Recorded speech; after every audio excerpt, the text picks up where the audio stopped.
За сайн байцгаана уу? Та бүхэнд энэ өдрийн мэндийг хүргэе. Өнөөдөр 2025 оны 2 сарын 27-ны буюу битүүний өмнөх өдөр байна. За тэгээд ерөөдөө өмнөх 100 долларын хүч эпизод 5 дээр ярьжсэн 3 сарын 7-нд ерөөдөө дараагийн эпизодыг хийя гэж ярьжсэн боловч өнөөдөр хийхээр шийдлээ. Яагаад гэвэл giveaway-г бас хэн нэгэн хүнд цагаан сарын бэлэг болгоод ч юм уу өгчий гэж бодож байгаа учраас цагаан сараар бас мөнгө хэрэгтэй болж магадгүй те. Тийм учраас giveaway өгье гэж шийдээд эпизод 6-г 2 дугаар сарын 27-ны өдөр ингээд хийж байна. За тэгээд өнгөрсөн 7 хоногийн giveaway азтан $15 азтан маань надад холбогдож мөнгө аваагүй холбогдоогүй. Тийм учраас өнгөрсөн 7 хоногийн $15 энэ 7 хоногийн азтны авах мөнгөн дээр нэмэгдэх нь байна. За тэгээд өнгөрсөн 7 хоногт ерөөхдөө $150 тай. Өнгөрсөн биш энэ 7 хоногт өнөөдөр чинь 4 дахь өдөр юм чаа. Сая 1-р, 2 дахь, 3 дахь, 4 дахьд нэг 5 арилжаа орчим 5 орчим арилжаа алтан дээр хийсэн. Ер нь дандаа sales арилжаануудыг хийсэн. Тэгээд энэ 7 хоногийн 4 өдрийн арилжааны мөнгө болох за 150-аас эхэлсэн хэдүүлээ харчээ. Тэгээд 150-аас эхлээд калкуляц хийгээд харчээ. Одоо баланс маань $239 явж байна. Тэгэхээр хэдэн доллар ашиг хийсэн байна? 239-оос хасах нь 150. $89 ашиг хийсэн байна. За энэний 50% буюу 2-оор хуваалахаар $44. За энэ дээр өнгөрсөн 7 хоногийн азтан маань нөгөө шагналаа азтаазынхаа шагналыг аваагүй учраас тэгэхээр нийтдээ $59 за $60 giveaway эпизод 6 дээр өгөх нь байна гэсэн үг. За өнгөрсөн 7 хоногт хийсэн арилжаануудаа ерөөхдөө ингээд харуулж те Gold-ийн 5 минутын чарт байна. Энэ чэнэс sale ороод энэ дор ашиг аваад гарсан. За тэгээд хүлээж байгаа дахиад энэ чэнэс sale ороод энэ дээр ашиг аваад гарсан. Эхний арилжаагаар нийтдээ 429 орчим Pepsi хөдөлгөөн авсан сэлдэж. За дараагийн арилжаа нь 188 орчим Pepsi-ийн шигтэй арилжаа хийсэн. Тэгээд энэ дээр дахиад сэлдэж жагаад энэ хэсэг дээр стоп зохиод гарсан. Тэгээд энэ дээр стоп зохиод гарсан. Стоп зохиод $113 Pepsi стопоор гарсан. За тэгээд өнөөдөр өдөр арилжаа хийсэн энэ дээр сэлдэд 205 Pepsi ашигтай гарсан байна. За тэгэхээр 1 2 3 4 арилжаанаас 3 арилжаа нь ерөөхдөө зөв яваад нэг арилжаа стоп-лосс зохиж гарсан байж байгаа. За тэгээд $89 ашиг хийсэн. За тэгээд 50% гээд нийтдээ ерөөхдөө өнгөрсөн 7 хоногийн $15 тай энэ 7 хоногийн ашигын 50% тай нийтдээ $60-ыг одоо манай энэ удаагийн эпизод 6-гийн юу манай азтан маань авах нь байна. За одоо юу яач? Азтнаа тодруулнаа хэдүүлээ. Энэ дугаар мөнгөтэй эпизод 5. Окей. Старт. За нийтдээ 245 комент бичиж 195 лайк тарсан байна. 1844 хүн эпизод 5-ыг үзсэн байна.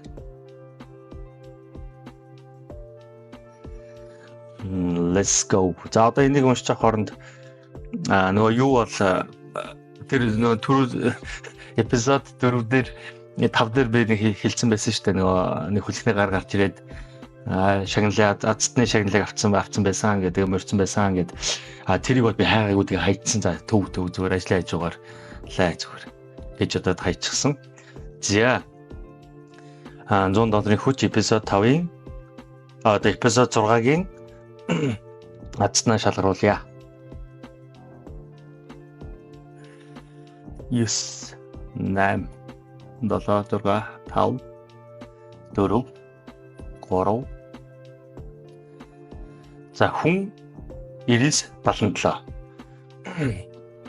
За хүн 9977 гэдэг YouTube хэрэглэгч маань Telegram-аар Max Trade Mongolia гэдэг нэртэй Telegram-аар надтай холбогдоод $60 юу аваарай.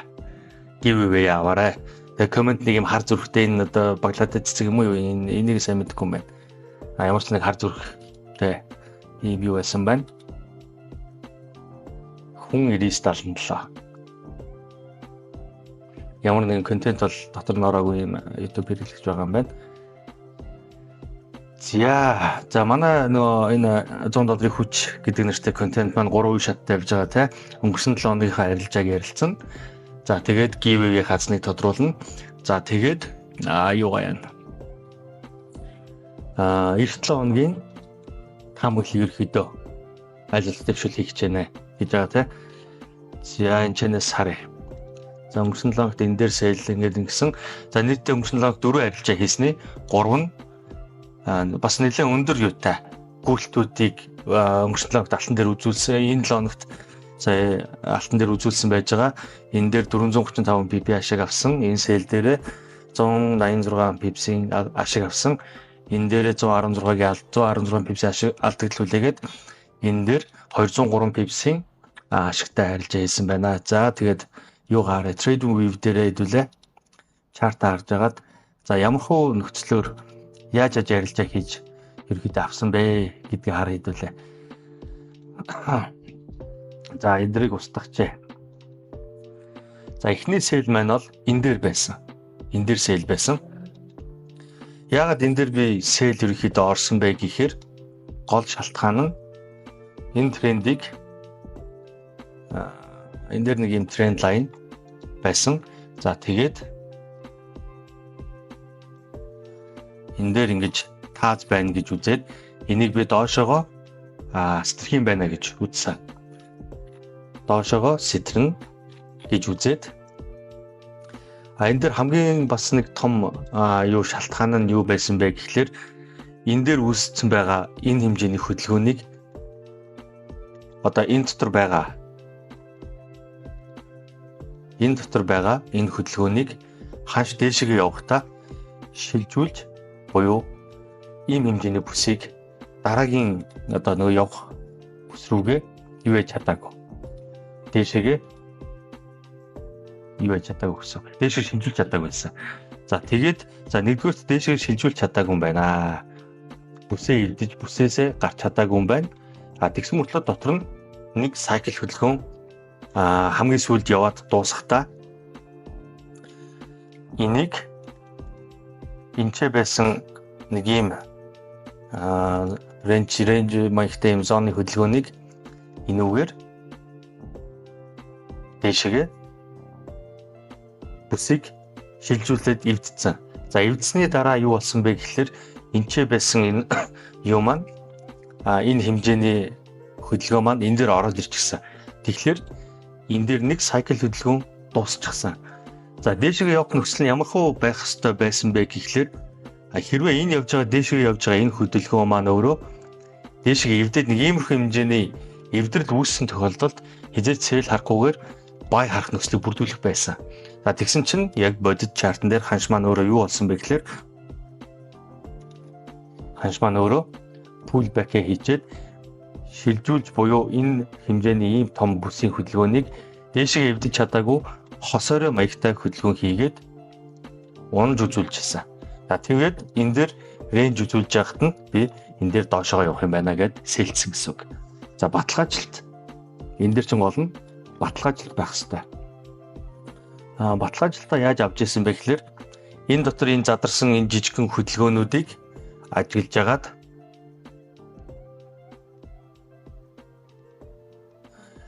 энэ задарсан хөдөлгөөнүүдийг ажиллаж агаад хамгийн сүүлд үүсчихсэн байсан энэ хаяын хөдөлгөөнийг энэ жижигхэн трендийг доошоо эвдээд энэ дээр ерөнхийдөө юу үсгэжсэн. Рейнж үсгэжсэн. За тэгэнгүүт энэ рейнж ерөнхийдөө доошоо задрахаар болчихж байгаа юм байна да. Дээшгээ хосороо үсгэсэн. Учираас ер нь энийг доошоо задлах боломжтой юм байна да гэж үзээд энэ хэсэг дээр сейл орсон. Энэ хэсэг дээр сейл орсон. За тэгээ сейл орсон байжгаад одоо тэр сейл маань энэ шүү дээ. Энэ сейл гэсэн үг байхгүй юу? Энэ сейл. Инкенс явсан. За тэгээд энэ хэсэг дээр буцаж арилжаанаасаа гараад юу байсан байж байгаа. Энэ устгах явсан. За тэгсэн чинь дараагийн оролт маань өөрөө энэ дээр байсан. Би одоо нөгөө trading view дээр зурхад илүү амар байдаг учраас trading view дээр зураад байгаа шүү. Энэ хэсэг дээр sell орсон. За энийг би яагаад энэ хэсэг дээр sell орсон бэ гэхээр энэ хэсэг дээр sell орсон гэсэн. Яагаад би энэ хэсэг дээр sell орсон бэ гэхээр миний яг ерөнхийдөө харж исэн левелүүд бол sell хийх боломжтой левелүүд бол энэ дээр эхний sell байжгаад дараагийн sell нь энэ хавцаа бүр эсрэг явлаа гэхэд энэ хавцаа sell ороод stop loss маань энэ дээр тавигдчих болно. Тиймэрхүү хэмжээний sell байсан. За эхний орсон sell-ээрээ тэр чигээр явчихсан. За баталгаажилт иймэрхүү тренд лайн тавьсан. За тэгээд энэ хавцаанаас sell орсон гэсэн үг. Энэ хавцаанаас sell орсон. За тэгээд маш сайхан явсан. Энэ хэсэг дээр яагаад би stop loss энэ хэсэг дээр зөвхөлээд алдсан бэ гэхээр ханш дэшегээ нэгэнт доошоо явсан юм чи одоо энэ дээр юу маань зурагдчих болох хэмжээнд ирсэн байсан. Доошоо бүсийг шилжүүлчихсэн учраас цаашаага дахиад иймэрхүү хэмжээний ерөөхдөө хөдөлгөөн орж ирэх боломжтой юм байна гэж харж байсан. За тэгээд тэр нь иймэрхүү. За энийг хамруулж оруулна. Үндсэн гэсэн. За энийг ч оруулж болно. Ийм хэмжээний хөдөлгөөн энэчнээс явна гэдэг чинь энэ хүртэл эцсийн таргет байж болох байсан. Энэ хүртэл. За тэгээд ямарсан таргетаа аваад гарсан. За дээшээ явж байгаа энэ хэмжээний хөдөлгөөнийг дуусч байгаа юм байна да гэдгийг тэгээ зүгээр айгүй энгийн хэлэн тарны тренд лайн татаад ерөөхдөө хараад байжсэн. За хааш бол ямар ч байсан доошоогоо ийм хэмжээний хөдөлгөөнийг иймэрхүү хэмжээний хөдөлгөөнийг бол доошоо хийх юм байна. Тийм учраас энээс дээшээгээ ханш буюу 2930 хавцаа гэдэг ханш одоо өмнгийн дүнгээс дээшээгээ ханш гарах юм бол sell харалтгүй одоохондоо. Тэгээд бүр энэчнээс нэг sell шалгаж болно. Энэ оройтой ойролцоогоор нэг sell шалгаж болох байсан. За тэгсэн чинь тэгж явуулгүйгээр маш сайхан энэ хөдөлгөөнийг хийсэн. За энэ хөдөлгөөнийг хийнгүүтэл нь юу харж ирсэн бэ гэхээр за ерөөхдөө ханш доошоогоо чиглэл нь нэлээд хүчтэй байгаа юм байна да гэж үзээд энэ хүртэл би дахиад sell явах юм байна гэж үзсэн. Тэрний гол шалтгаан нь энэ импульс хөдөлгөөн чинь өөрөө энчээ байгаа энэ бүсээ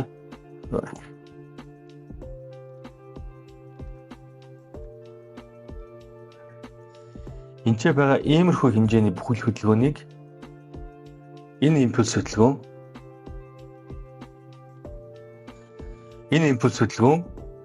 энчээ байгаа хөдөлгөөнийг доошоогоо шилжүүлчихсэн буюу дараагийн бүс рүү явах бүрэн боломжтой байна гэдгээ энэ хөдөлгөөнөөр энийг ингэж энийг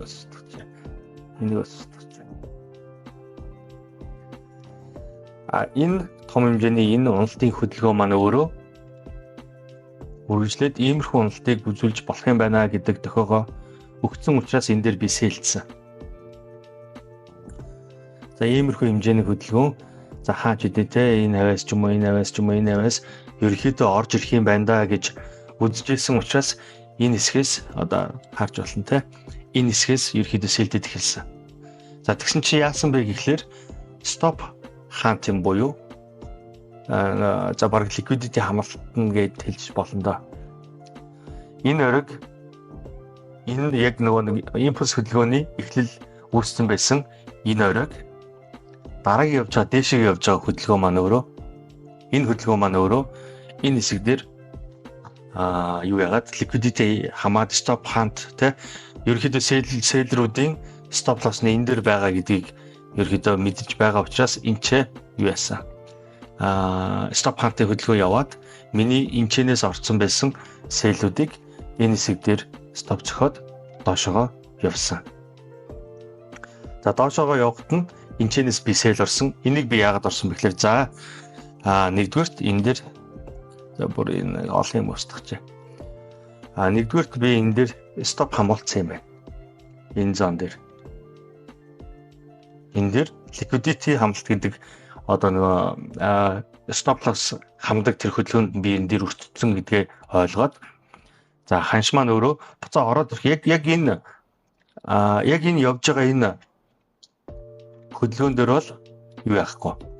Яг тухайн үед бол мэдээж за би яг stop hunting хөдөлгөөнд өртгөндөө гэдгийг бол ингэж явчаад ингэж орж ирнэ гэдгийг бол тухайд бол би яг бодцоо нэг ойлгоход бол төсөөлөөгүй бодоогүй.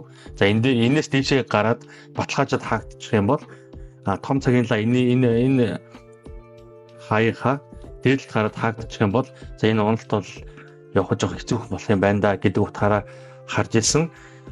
Миний стопыг зогсон. Тэгээ буцаж орж ирсэн учраас би яалтчгүй stop hunting гэдэг төрлийн хөдөлгөөнд би ячжээ өртчихжээ. Тийм учраас одоо доошоогоо батлагдсан тохиолдолд би юу орох юм байна? Sell орох юм байна гэж харж байгаад би зүгээр trend line маягтай татал орсон. Иймэрхүү trend line татал одоо энэ дээр байж байгаа. Нэг иймэрхүү хэмжээний trend line татал орсон. Иймэрхүү хэмжээний trend line татаад stop loss мэдээж энэ дээр орчихсон. Тэгээд TP маань өөрөө энэ хэмжээний хөдөлгөөн иймэрхүү хэмжээний хөдөлгөөн энэчнээс явах юм байна гэж үзсэн байсан. За тэгээд энэ дээр шахан TP зөхөд TP зөхөө би нэг гараараа хаасан. Ингээд маш амжилттай арилж явсан. Гэтэ яг энэ хэмжээний алдагдал бол stop loss нь ойрхон байсан учраас би айгүй багаар ингээд нэмээ явцсан байсан. Энэ дээр орохдоо би энэ алдагдлуудыгаа нэг нугалж ашиг хийхээр хэмжээний лотоор дарсан гэсэн үг гэдэг. $40 марж ашигласан энэ дээр. За нэг иймэрхүү арилжаанууд хийжээ.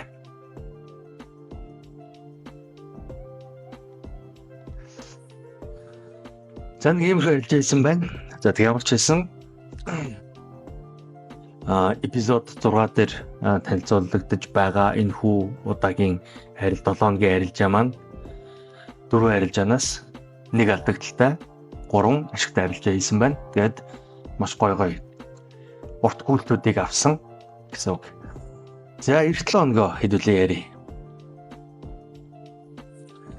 Одоо шинжилгээнүүд нэг юу нэ эпизод 5 дээр ярьжсэн хөдөлгөөнүүдээ юу явж байгаа юу гэдгийг харъя. Тэрэн дээр энэ юун дээр Nasdaq дээр болохоор ийм хөдөлгөөн зурж яасан шүү дээ хэдүүлээ. За энэ ч байсан бол ингэж ороод TP1-ийг энэ дээр аваа, TP2-ийг энэ дээр авч болох байжээ гэд ярьж байгаа. За энэ чэнэс энэ 7 хоногийн хөдөлгөөн жоохон pullback хийж байгаа доошоо орж ирэх юм байна гэсэн pullback жоохон явсан. За тэгээд маш сайхан уналтыг Nasdaq дээр хийсэн. Уус хэдүүлээ нэг аль ярьсан байсан те. Nasdaq 7 хоногт уналттай гэд ярьсан байсан. Унах гол шалтгаан нь юу байсан бэ гэхээр нөгөө нэг тэр чинь том цаг дээр хэдүүлээ харж ирсэн те. Weekly хөдөлгөөн дээр харж байлаа. Тэгээ weekly хөдөлгөөн дээр ерөөхдөө харж ирсэн.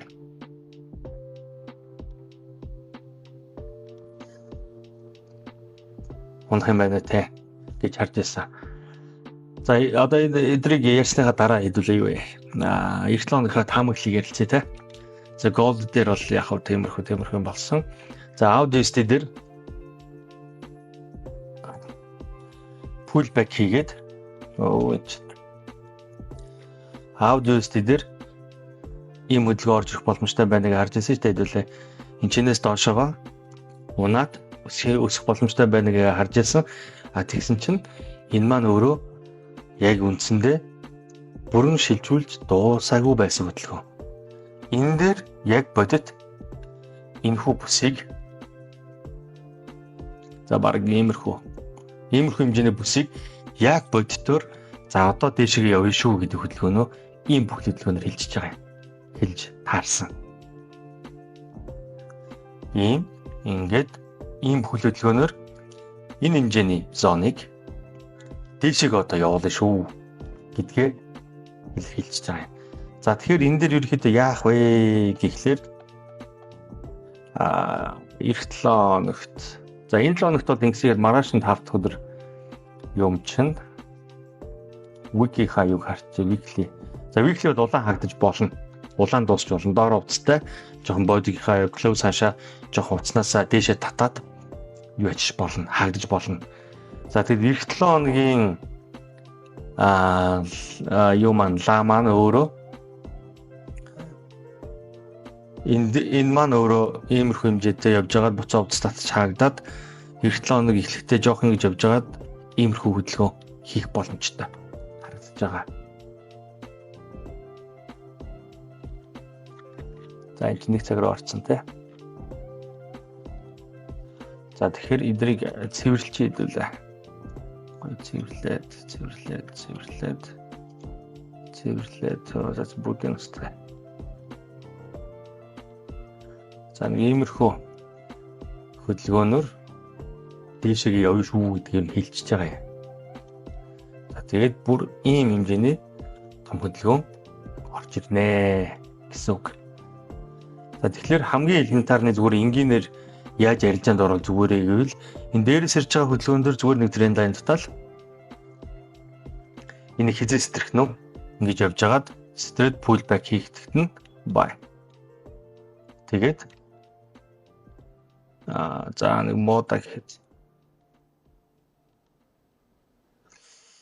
мода гэхэд иймэрхүү хэмжээний өсөлтийг харж болно гэсэн үг. Тэгээд stop loss маань өөрөө энийхээ доотлолд тавигдчих яах. За магадгүй энээс орлоо гэж төсөөлье. Тэгэхэд stop loss бол энэ бүхэл хөдөлгөөний low цэг буюу 0.62 хавцаа ерөөхдөө энэ хавцаа stop loss тавиад иймэрхүү хэмжээний. За дараагийнх нь 2 дахь типийн иймэрхүү хэмжээний хөдөлгөөн явж болох нэ. Audi USD дээр бол. За pound USD гэдүүл яг ярьжсэн те. Эх 7 хоногт энэ ч явжсэн.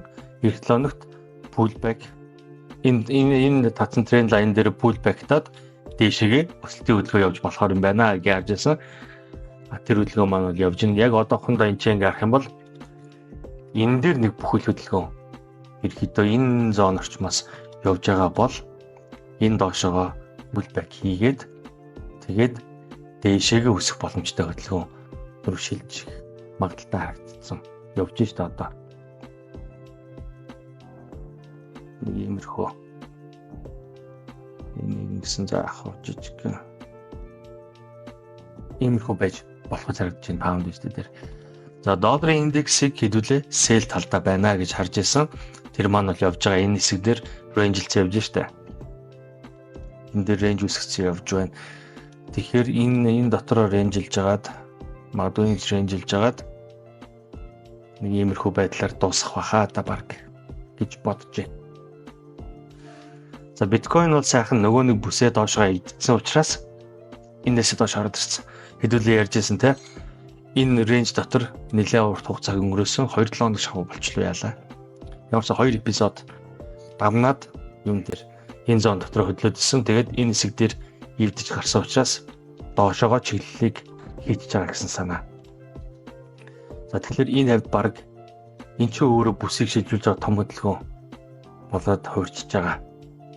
Юм бол юу шилжүүлсэн? За ингэсэн энэ дээр нэг бүхэл хөдөлгөөн явахдаа энэ төгсгөл нь байх юм бол за ерөнхийдөө иймэрхүү хэмжээний хөдөлгөөн доошоогоо дахиж давтагдах боломжтой болсон байна шүү дээ.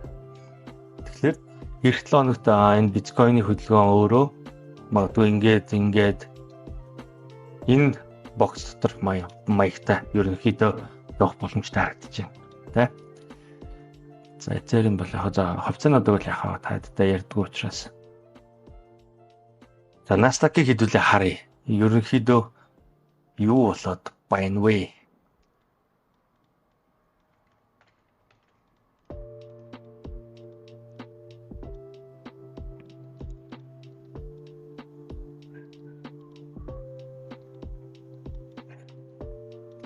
Ихтэй болоог байна. Nasdaq доошоо ирэх болоог байна. Ер нь том цаг дээр бол дээшээ ивэрэ байгаа. Ер нь энэ дотроо л үргэлжлэх шинжтэй юм байна да. Энэ дотроо. Яг бүр том цагаараа бол нэг иймэрхүү байдалтай. Энэ хэсэгт ирэхэд харин юу болох нь вэ? Тэр айгүй сонин байна те. Энэ тренд бол юм хөл байна. Энэ дотор рейнжилж хагаад энэ ханш, энэ хавцаа цаг хугацааны хувьд энэ хавцаа ирэхэд хэдүүлээ Nasdaq-ыг дээшээ доошоо гэдгийг бас гоё таамаглал зүгээр юм байна. За weekly-ийн candle-аар нь 9-7 хоногт. Энэ 7 хоногт гэхдээ нөгөө weekly-ийн candle дуусаагүй байгаа учраас өнөөдөр 4 өдөрчтэй маргааш дахиад биржүүд нэрдээд Нью-Йорк Nasdaq эдгээр ерхэд арилжаанууд явагдах учраас юугүй байна. Одоохондоо л яг хэлэх зүйл бол байхгүй байна энэ дээр.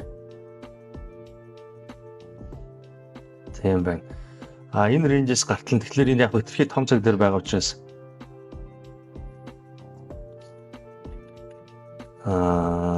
тийм байна. Ерөнхийдөө энэ рейнж дотор гоё шимсэн арилжаануудыг бол хийжиж болохоор харагдаж байна. За багсаар юм бол баг энэ рейнж дотор хийж болох юм биш үү? Зөвхөн нэг иймэрхүү байдалтай дээш өсвөл ингэн энэ рейнжээсээ доош унжвал энэ дотроо ингээд нэг иймэрхүү байдалтай энэ рейнж дотор ингэж явж байгаад иймэрхүү байдалтай байх юм байна да. За алтны хувьд бол таргетуудаа ерөөхдөө аваад дуусчихсан. Тэгэхээр одоо цаашдаа яах вэ гэдэг дээр яг одоо надад бодол алгалаа. Яг нүдэнд гоё туссан. Арай шолоо илчүүгээ. Бодлол алгалаа гэсэн.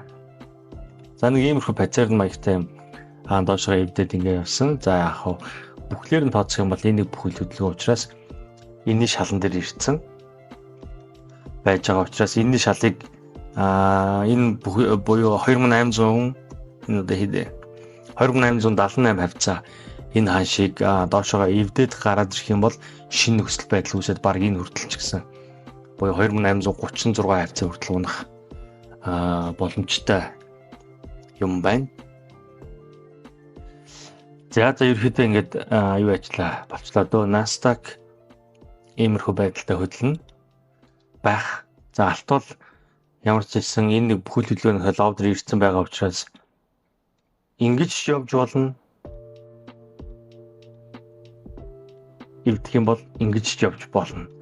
За тэгэхээр тоодох үедээ одоо энэ ялч нэг cycle хөдөлгөөн буюу нэг бүхэл хөдөлгөөн энэ бүхэл хөдөлгөөн дотроо high low дотроо энэ бүхэл хөдөлгөөн яваад дуусчихж байгаа учраас төдийлөн чиглэлийг бол эргүүлж чаддаггүй.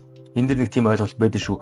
Бүхэл хөдөлгөөнд оршиж байгаа бүс дотроо эсрэг бүхэл хөдөлгөөн яваад дуусчих юм бол чиглэлийг үргэлжлүүлж гэдэг. Одоо яг энэ тохиолдолд бол миний хувьд бол дээшээ чиглэл энэ зурагдж байгаа дээшээ чиглэл нь арай өндөр магадaltaй одоогийн байдлаар. Яагаад вэ гэвэл эн чинь бүхэл хөдөлгөөн байгаа шүү дээ. Энэ бүхэл хөдөлгөөн дотор доошоо дахиад бүхэл хөдөлгөөн орж ирэхдээ лов ханшиг доошоо эвдэж чадаагүй байгаад ер нь дуусч байгаа шүү дээ. Тэгэхээр энэ магадгүй дээшээ хандлага үргэлжлүүлж болох юм гэж харж байна. Гэхдээ яг арилжаан дээр тулах юм бол тухайн үедээ ямархуу нөхцөл байдлууд бага цагууд дээр үүссэн байна. Тэрнээс шалтгаалж ярилж байна шүү дээ хэдүүлээ. Тэгэхээр харж байна гэсэн үг. За ингээд энэ удаагийн $100 хүч нэртэй миний та бүхэн зориулсан бэлтгэж гаргаж цааш хийж байгаа контентын маань эпизод 6 энэ хүү ер нь өндөрлөж байна. Контенттай багтаадаг 3 зүйлээ хийжлээ. Өнгөрсөн сая одоо энэ лагт одоо сая өнгөрсөн нэг 4 удаагийн захиалгын шалтгааныг хэлжлээ. Giveaway авах азтаа тодруулчлаа. Азтан маань хүн 9977 гэдэг азтан шалгасан байна. Ямарсан баяр хүргээтэй хэлээ. Тэгээд Telegram-аар Max Trade Mongolia гэдэг надтай холбогдоод $60 giveaway-ийг аваарай. $60 чинь яг цагаан сард бас хөөрхөн хэрэг болоод байлгүй дээ те. $60 шат хэдэн төгрөг юм? 60-ыг үржих нь 3. За Binance дээр бол 3500 байгаа. Тэгтээ яг юуны ханшаар 3450 бодчих банкны ханшаар $207,000 төгрөг бас зүгээр ээж хагаад $207,000 төгрөг гэдэг чинь бас боломж ш төөрхөн шүү дээ. За иймэрхүү байна. За ингээд $100 хүч нэртэй манай контентын 6 дугаар эпизод 6 маань инхүү өндөрлөж байна. Та бүхэн сар шиндээ сайхан шинэлээрэй. эх 7 хоногт би баг арилжаа хийхгүй ч магадгүй. Ягаад гэвэл цагаан сар давхцаад байгаа учраас нэг арилжаа хийхгүй ч магадгүй. Тэгтээ хийх юм бол хийсэн хийгээгүй угаасаа эпизод 7 та бүхэнд хүрнэ. Хийсэн тохиолдолд арилжаа хийсэн тохиолдолд эх 7 хоногт хийсэн ашигынхаа 50%-ийг дараагийн гацтанд өгнө. Арилжаа хийгээгүй тохиолдолд мэдээж уламжлалын $15 giveaway болгож өгнө. За ингээд манайхаа сар шиндээ сайхан шинэлээрээ одоо чи могоо жил гарч байгаа тий. Могоо жил гарч байгаа лөө. Могоо жил чинь мөнгөийг бэлэгддэг лөө. Цэгмэрийг бэлэгддэг лөө. Бүгдийг за. Ямар ч гэсэн 25 оны могоо жилдээ манайхан илгээрээ инх амгалан илгээрээ гэж хэлдэг юм уу? Төрлөөр төвшин амгалан илгээрээ инх амгалан гэдэг юм уу? Бөөнөрийнх өстө Монгол алцсан яриад нэг үү. Ямар ч гэсэн 25 оныхаа могоо жилдээ бүгдээрээ эрүүл их байж юу сансан 9 хүсэл нь биелэх болтугай. За тэгээд арилжаа хийдэг эрхэм мөндөд арилжаа ачид та бүхэн ашиг орлоор дүүрэн байх болтугай гэж юрээ. Орсон захиалга болгоно ногоох болтугай гэж юрээ. За энэ удаагийн $100 хүч нэртэй контентын маань эпизод 6 өндөрлөж байна. За түр баяртай.